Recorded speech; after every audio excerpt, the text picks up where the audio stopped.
Good morning. Um, yeah, thought I'd talk on a topic today about midlife crisis.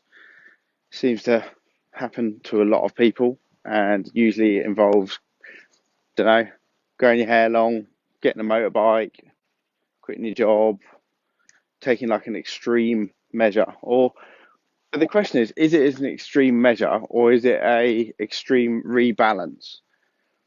And quite often that midlife crisis is something that's like bottled up and pent up in someone a long time, and it kind of finally pops and they kind of go for it. But yeah, we spend a lot of our life neglecting us. So yeah, whether that's when we're younger and we're trying to fit into societal norms, we're trying to do whatever friends think is cool, so we try and fit in. Go to university. Well, I didn't, but other people did. You get a job and you focus really hard on the job because you want to do an amazing job. You want to make your parents proud. You want to make your friend jealous, partner, yeah, attract a partner. So you're working really hard there. You focused on that.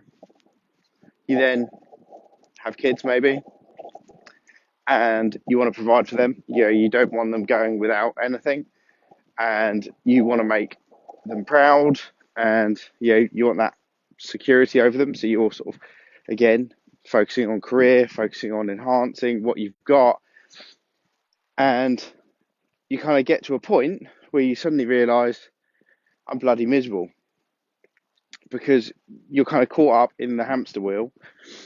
You're fed up with work, which some of it is your fault, as I found, and you have this big reaction the other way. It's like pulling a rubber band really tight at some stage, boom, it goes back the other way.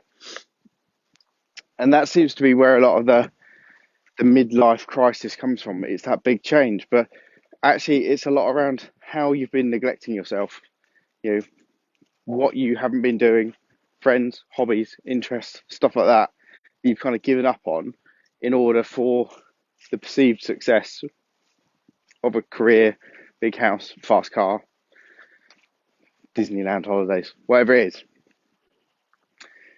So the question is, how do you either prevent your midlife crisis, or maybe it's how do you embrace it?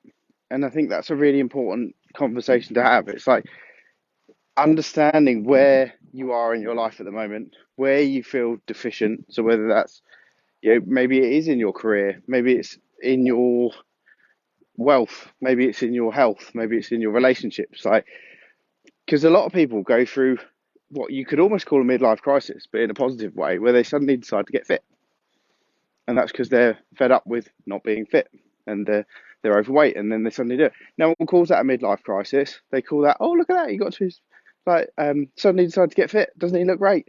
Amazing, right? Positive midlife crisis. So anyway, have a think. If you're interested to know where you are, how you're scoring at the moment, drop me a message. I'll send you a link to our scorecard, which can give you actionable insights into where you are, how you're doing, and some tricks to try. So with that, have an awesome day. See ya.